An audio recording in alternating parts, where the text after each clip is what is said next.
स्वागत है आपके अपने YouTube चैनल लखने वाले सर में। आपके लिए लाए हैं आज हम क्लास 8 की दस्ता अभ्यास 1A, जिसके कुछ सवाल आज हम बताने जा रहे हैं और जिनको लगाकर आपके कुछ डाउट भी क्लियर होंगे। तो देखते हैं सवाल नंबर पहला, निम्नलिखित को सरल करके परमे संख्या प्राप्त कीजिए। तो जैसे कि पहले वीडियो में हमने आपको बताया कि पहले हमें कोष्टक सॉल्व करना है, यानी कि ब्रैकेट। तो ये ब्रैकेट है, पहले इसे सॉल्व करेंगे। पहला ब्रैकेट क्या, -3/5 और गुणा 35/-12 कोष्टक भाग का चिन्ह 1/14। ठीक है, पहले हम इस ब्रैकेट को सॉल्व करेंगे और अगर कोई संख्या कट रही है तो उसे काटेंगे। जैसे 3 से 3 एकम 3 और 3 चौको 12, 3 से ये 12 कट गए और 5 एकम 5, 5 सत्ते 35, 5 से 35 कटेंगे तो क्या बचेगा, और माइनस माइनस क्या हो जाता है, गुणा में प्लस हो जाता है। 7 एकम 7 और 4 एकम 4, चिन्ह भाग का तो भाग का चिन्ह और 1/14। ठीक है, अब देखेंगे हमने कल की वीडियो में बताया था कि जो भाग का चिन्ह है, भाग के बाद जो भिन्न है वो पलट जाती है और भाग का चिन्ह बदल जाता है गुणा में। किसमें बेटा, गुणा में। तो ये 7/4 ऐसा का ऐसा ही रहेगा और ये चिन्ह भाग की जगह क्या हो जाएगा, गुणा, और 14 ऊपर और 1 नीचे। तो ये देखो किससे कट जाएंगे, 2 के पार्ट से कट जाएंगे, 2 दूनी 4, 2 सत्ते 14। तो बच्चा क्या, 7 7 को गुणा 7 में करो, 7 49 और 2 एकम 2। तो ये इसका क्या हो गया बेटा, आंसर 49/2। और इसी का दूसरा सवाल है, वो भी देखते हैं। सेम तरीके से करेंगे, पहले हम कोष्टक को सॉल्व करेंगे।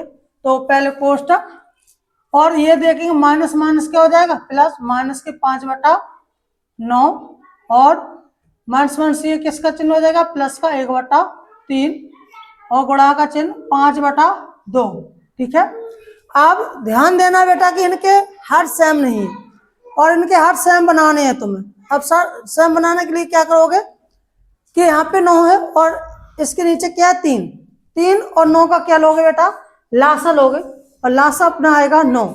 तो जब लासा 9 आएगा तो ये हो गया 9 और यहाँ पे 9 है तो -5 प्लस यहाँ पे गुणा करोगे 3 से तो ऊपर भी गुणा 3 से, 3 एकम 3 और कोष्टक गुणा 5/2। ठीक है, अब 5 में से क्या करोगे, ये 3 घटाओगे क्योंकि ये माइनस के और ये प्लस के। 5 में से 3 जाएगा तो बचेगा -2/9 कोष्टक और गुणा का चिन्ह 5/2। अब ये सॉल्व करेंगे, गुणा है तो इसे फिर काटेंगे, 2 एकम 2, 2 एकम 2, 5 और 9 किसी के पाड़े से नहीं कटेंगे तो 5 एकम 5 और 9 एकम 9। तो इसका आंसर क्या हो जाएगा, -5/9। ये क्या हो जाएगा, इसका आंसर हो जाएगा। नंबर अपना है दूसरा, -12/7 और 13/5 के योगफल में उसके अंतर से गुणा कीजिए। यानी कि इस सवाल को करेंगे कैसे, पहले इन दोनों का निकालेंगे योगफल, फिर इन दोनों का निकालेंगे अंतर, फिर जो योगफल और अंतर आया उसका करेंगे आपस में गुणा, तब जो आंसर आएगा वो हमारा क्या होगा, इसका आंसर होगा। तो कर देखते हैं कैसे करेंगे। तो लिखेंगे -12/7 और 13/5 का योगफल बराबर, यानी कि इसका हम योगफल निकालेंगे तो लिखेंगे -12/7 और प्लस योगफल गए तो यहाँ पे बीच में और की जगह पर क्या लगा देंगे भाई, प्लस लगा देंगे, और 13/5 इसका हम लासा लेंगे तो क्या होगा, 35 लासा हो जाएगा, 7×5 यानी कि यहाँ से हम 500 गुणा करेंगे तो ऊपर भी हमारा 500 गुणा होगा और 12×5 = 60 हो जाएगा, प्लस यहाँ पे गुणा करेंगे 7 से तो ऊपर भी 7, 13 सत्ते 91। यानी कि अगर हम 91 से 60 घटाएं, क्योंकि ये प्लस माइनस है तो घट जाएगा, तो बचेगा मेरा 31/35, वो भी प्लस के, क्योंकि प्लस के संख्या ज्यादा है। ठीक है, आप दूसरी इसका आपके निकालेंगे बेटा अंतर, तो लिखेंगे वैसे ही -12/7 और 13/5 का अंतर बराबर। अब सेम सवाल है तो क्या, 12/7। अब और के स्थान पे क्या हो जाएगा, अंतर मतलब माइनस, घटा देंगे, चिन्ह का माइनस लगा देंगे, माइनस का चिन्ह। क्यों, यहाँ पे योगफल था तो यहाँ पे क्या लगा दिया था, प्लस। अब यहाँ पे अंतर तो क्या लगा देंगे, माइनस। तो माइनस के 13/5 और इसका लासा लेंगे तो लासा वही रहेगा हमारा 35। नीचे 500 गुणा तो ऊपर भी 500 गुणा, 12×5 = 60, माइनस के 60। और ये चिन्ह है माइनस का तो माइनस का, यहाँ पे गुणा करेंगे 7 से तो ऊपर भी 7 से, तो 93×91, यानी कि माइनस के 91। अब दोनों चिन्ह माइनस के तो संख्याएं जुड़ जाएंगी और चिन्ह हमारा माइनस का ही रहेगा। 0 में 1 जोड़ेंगे तो 1, 9 में 6 जोड़ेंगे तो 15, यानी कि 151 आ जाएगा इसका आंसर, 151/35। ठीक है। अब बात हो रही है, अब नेक्स्ट सवाल है, इसमें क्या, गुणा कीजिए, यानी कि अब जो योगफल है और अंतर है इसका आपस में हमें क्या करना है, गुणा। तो क्या करेंगे, प्रश्नानुसार हेडिंग डालेंगे, प्रश्नानुसार योगफल हमारा कितना आया, 31/35 गुणा, क्योंकि गुणा की बात कर रहे तो हम गुणा का चिन्ह लगाएंगे। और अंतर हमारा क्या आया, माइनस के 151/35। ठीक है। तो देखें किसी से क्या कटेगा कुछ, तो देखो किससे क्या कट रहा, ये किसी से नहीं कटेगा। ठीक है। और जब नहीं कटेगा तो इसका आपस में क्या करेंगे, गुणा। ठीक है। तो इसका गुणा करोगे तो 35 का गुणा करोगे तो हो जाएगा 55 और 4 12, यानी कि इसका जब तुम वर्ग करोगे 35 का तो इसका आएगा 1225। और इसका ऊपर गुणा करोगे तो 31 गुणा 151 कर लो तो इसका आंसर आएगा 4681। ठीक है। तो गुणा करके देख लेंगे हम लोग यहाँ पे। ठीक है। तो माइनस का 4681। तो कैसे करेंगे, पहले इनका योगफल निकालेंगे, फिर इनका अंतर निकालेंगे, फिर जो गुणा की बात कही तो इन दोनों का क्या करेंगे, योगफल और अंतर का आपस में गुणा करेंगे। जो गुणा करने पर जो आंसर आएगा वही हमारा आंसर होगा। अगर ये किसी से कट रहे होते तो काट के और भी आंसर हमारा छोटा हो सकता था, बट लेकिन ये कट नहीं रहे तो हमारा तीसरा 1/-2 और -3/7 के योगफल में उनके गुणनफल से भाग दीजिए। यानी कि पहले हम इन दोनों को क्या निकालेंगे, योगफल, और फिर इन दोनों का आपस में करेंगे गुणा, यानी कि गुणनफल। फिर इसके बाद जो इन दोनों के आंसर आएंगे, यानी कि योगफल और गुणनफल जो आएगा, उनको हम क्या करेंगे, आपस में भाग करेंगे। भाग देने पे जो उत्तर आएगा वही हमारा उत्तर होगा। जैसे कि हमने सवाल नंबर 2 में किया था, पहले योगफल निकाला और यहाँ पे अंतर की बात हो रही थी तो हमने अंतर निकाला था, और फिर लास्ट में क्या किया था, गुणा, क्योंकि गुणा कीजिए कहा था। तो प्रश्न अनुसार हमने यहाँ पे इसका क्या किया था, गुणा, जो कि इसका आंसर इतना आया था। अब इसी प्रकार से सवाल नंबर 3 करेंगे, और पहले किसका, 1/2 -2 और -3/7 इनका आपस में क्या करना पड़ेगा, योगफल निकालेंगे। क्या निकालेंगे, का योगफल। और योगफल निकालेंगे और योगफल क्या होगा मेरा, -1/2 और कि यहाँ पे क्या हो जाएगा, प्लस, क्योंकि योगफल की बात क्या रही है, योगफल कहा है तो प्लस होगा। अगर अंतर कहा थे तो इसी प्रकार से यहाँ पे अंतर कहा था तो माइनस हो गया था। इसी प्रकार से अगर अंतर कहा था तो यहाँ पे भी क्या करते हैं, माइनस। लेकिन यहाँ पे बात हो रही है योगफल की तो चिन्ह योग प्लस का आएगा। और दूसरे कोष्टक में -3/7। अब इन दोनों का क्या लेंगे, लासा, और लासा हमारा आएगा 7 दूनी 14, यानी कि नीचे 7 से गुणा तो ऊपर भी हमारा 7 से गुणा होगा, तो -7, 7 एकम 7। और ये प्लस माइनस गुणा में क्या होता है, माइनस, और यहाँ पे गुणा करना पड़ेगा हमें किससे, 2 से, तो नीचे 2 से गुणा तो ऊपर भी 2 से गुणा, तो 3 दूनी 6। अब अगर हम यहाँ पे देखें तो दोनों के चिन्ह समान है, और जब चिन्ह समान होते तो संख्या जुड़ जाती है। तो हम संख्याओं को क्या करेंगे बेटा, जोड़ेंगे, यानी कि माइनस के 7 और माइनस के 6, तो जोड़ो कितना होगा, 7 6 13 और बटा 14 माइनस के 13, क्योंकि ये दोनों चिन्ह माइनस के तो चिन्ह माइनस का रहेगा। इसी प्रकार से अब इनका क्या निकालना है, गुणनफल। तो कहेंगे क्या, 1/2, वो भी किसके, माइनस के, और माइनस के 3/7 का गुणनफल। अब चूंकि इनका हमें गुणनफल निकालना है, गुणनफल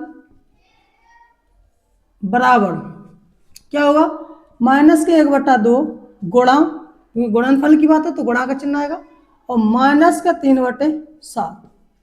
तो अगर हम ध्यान से देखें तो कोई अंश और कोई कट नहीं रहा, जब नहीं कटेगा तो डायरेक्ट गुणा करेंगे, 1 का गुणा 3 में तो 3, और 2 का गुणा 7 में, 7 दूनी 14, और दोनों चिन्ह माइनस के हैं, और हमें पता है गुणा में माइनस माइनस क्या हो जाता है, प्लस, तो प्लस के 3/14 हो जाएगा।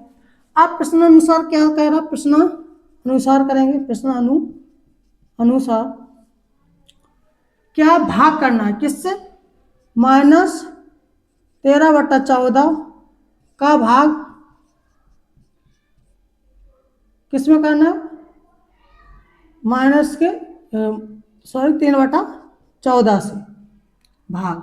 तो भाग करेंगे तो यहाँ पे क्या है, भाग का चिन्ह आ जाएगा, -13/14 भाग 3/14। तो भाग के बाद वाली भिन्न क्या हो जाती है, पलट जाती है, तो -13/14 गुणा 14 ऊपर और 3 नीचे, तो 14 से ये 14 कट जाए, 14 कम 14, और 3 से 13 कटेंगे नहीं, तो हमारा क्या आंसर हो जाएगा, 13 कम 13 और 3 कम 3, तो माइनस के, चूंकि ये माइनस के तो गुणा में प्लस माइनस माइनस रहेगा, तो ये इसका क्या हो जाएगा आंसर, माइनस के 13/3, इसका क्या होगा बेटा आंसर। सवाल नंबर 4, अपनी अभ्यास पुस्तिका में निम्नलिखित कथनों के आगे सत्य असत्य अंकित कीजिए, यानी कि इसमें क्या करना, हमें ये बताना कौन सा विकल्प सही है और कौन सा गलत है, यानी कौन सा कथन सत्य है और कौन सा कथन असत्य है, ठीक है। जैसे कि पहला है कि 1/a का गुणात्मक प्रतिलोम a है यदि a does not equal to 0। इसका मतलब क्या है, अभी हम आपको पढ़ा के आए थे इससे पहले गुणात्मक प्रतिलोम। तो गुणात्मक प्रतिलोम क्या होता है, गुणात्मक प्रतिलोम यहाँ पर बता दे रहे हैं, a/a का अगर हम गुणात्मक प्रतिलोम निकालें तो क्या होता है, भिन्न पलट जाती है, भिन्न पलट जाएगी, यानी कि a जो हर में है वो कहाँ पहुंच जाएगा, अंश में, और अंश में जो चीज है वो बटे में आ जाएगा, यानी हर में आ जाएगा। तो इसका क्या निकल गया है a, और ये भी कह रहे कि a/a का गुणात्मक प्रतिलोम a है, तो ये कथन बिल्कुल क्या है, सत्य है, बिल्कुल सही कथन है, क्योंकि जो हमने जब सॉल्व किया तो इसका आंसर भी क्या है, a आया, इसलिए कथन क्या है, सत्य। अब सवाल नंबर अपने दूसरे पे जाते हैं। दूसरा सवाल ये कहता है कि ऋणात्मक परमेय संख्या का योगात्मक प्रतिलोम धनात्मक परमेय संख्या नहीं होती है।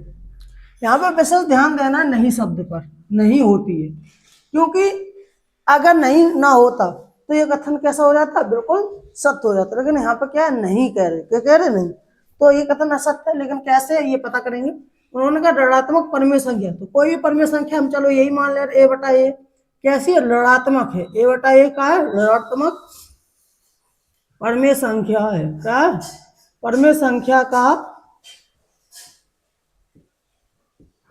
योगात्मक प्रतिलोम जब निकालेंगे बेटा, प्रतिलोम, तो वो क्या होगा, योगात्मक प्रतिलोम में क्या होता है, चिन्ह वो बदल जाता है, यानी अगर यहाँ पे माइनस है तो उधर क्या हो जाएगा, प्लस की हो जाएगी, 1/a, ठीक है, यहाँ पे माइनस हो, यहाँ पे क्या होगी, प्लस। और ये भी क्या, ऋणात्मक परमेय संख्या का योगात्मक प्रतिलोम धनात्मक परमेय संख्या नहीं होती, लेकिन यहाँ पे धनात्मक तो है, ये कह रहे हैं कि नहीं है, ये क्या कह रहे हैं इस कथन में, ये कह रहे हैं कि ऋणात्मक परमेय संख्या वो धनात्मक नहीं हो सकती, और जब भी हम योगात्मक संख्या निकालते तो उसके चिन्ह ही बदलते बेटा, ऋणात्मक लियो तो पॉजिटिव हो जाए, और पॉजिटिव लियो तो नेगेटिव हो जाए, यानी कि प्लस के लियो तो माइनस की, और माइनस के लिए तो प्लस की हो जाए। इसलिए ये कथन कैसा है बेटा, नहीं के वजह से ये कथन कैसा हो गया मेरा, असत्य हो गया, वरना ये कथन कैसा था, सत्य। अगर यहाँ पे नहीं शब्द ना आए, क्या ना आए, नहीं, तो ऐसे आ रहा कि ऋणात्मक परमेय संख्या का योगात्मक प्रतिलोम धनात्मक परमेय संख्या होती है, नहीं ना होता, तो ये कथन कैसा हो जाता हमारा, सत्य। ठीक है, आगे नेक्स्ट सवाल पे, नेक्स्ट सवाल देखेंगे। वो कह रहे एक को शून्य से भाग देना संभव नहीं है। मतलब अगर शून्य में एक में शून्य से भाग दें, मतलब कहने का मतलब ये है, ये हमने लिख लिया 1, क्या लिख लिया 1, और इसमें किससे भाग दे रहे, शून्य से भाग दे रहे, तो क्या इसमें भाग ये होगा हमारा, देना संभव है, तो ये कथन बिल्कुल सत्य है, संभव नहीं है। क्यों नहीं है कि अगर हम किसी जीरो में किसी संख्या से गुणा करेंगे, मान लो कोई भी संख्या ले लें, और मान लो हमने कोई भी बड़ी से बड़ी संख्या ले ली, अगर हमने, तो वो क्या हो जाएगी, गुणा करने पर क्या हो जाती है, 0।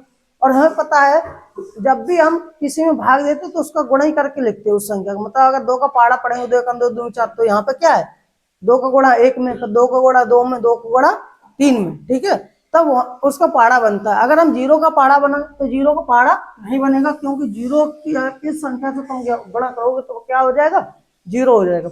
इसलिए कथन क्या है, सत्य है, क्योंकि भाग देना क्या क्या नहीं है बेटा, संभव नहीं है, कथन सत्य है।